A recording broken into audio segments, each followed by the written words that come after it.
কৃষ্ণ বন্ধুরা, আজ আমরা ডিসিশন নিয়েছি সবাই মিলে একসাথে মাদারসার যাবো। আর রিজু দেখছি এখন রেডি হয়নি। এরপর আমরা সবাই আস্তে আস্তে বেরিয়ে পড়লাম এবং টোটোতে উঠে পড়লাম আর চলে এলাম ফাইনালি মাদারসা। বন্ধুরা, এই রেস্টুরেন্টে কে কে এসেছো কমেন্ট করে জানিও। টিকুটি ভাই আমরা সবাই হাঁটতে হাঁটতে চলে গেলাম মাদারসাটের ভেতরে। হ্যাঁ বন্ধুরা, দেখি দাদারা বৌদিদের সাথে কথা বলতে ব্যস্ত আর এই ছোট ছোট বাচ্চারা গার্লফ্রেন্ডের সাথে কথা বলতে ব্যস্ত। আর আমি খাবারটা অনেক লেট আসার কারণে দুষ্টুদার কাণ্ডটা দেখছি ফাইনালি চলে এলো পোলাও এবং মটনের কম্বো, তার সাথে সন্দেশও দিয়েছে। বাবা, খাবার আসতে না আসতে সবাই খাওয়া স্টার্ট করে দিল।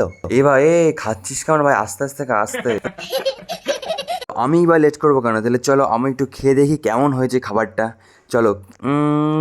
দারুণ। ছোট ভাই না খেয়ে আমার উকি মারছে কেন? কি হলো ছোট ভাই? বলছে না আসলে ভালো হতো। ও আচ্ছা আচ্ছা, ও তো মাটন খায় না, ও চিকেনের জন্য আমার উকি মার। চিন্তা করিস না, তোর চিকেন এক্ষুনি চলে আসবে। এবং মাটনের কম্বোটা কমপ্লিট হলে আমি খেয়ে নিলাম সন্দেশ। আমার খাওয়া শেষ হতে না হতে দেখছি এদের খাওয়া কমপ্লিট হয়ে গেছে। দেখে মনে হচ্ছে বন্দে ভারতের আগে যাচ্ছে, মানে খাওয়ার দিক থেকে। খাওয়া দাওয়া শেষ হলে সব শেষে বাড়ি আমরা যাই। তোমরা চ্যানেলটাকে সাবস্ক্রাইব করো। Tata bye bye. শেষে বলুন হরে কৃষ্ণ।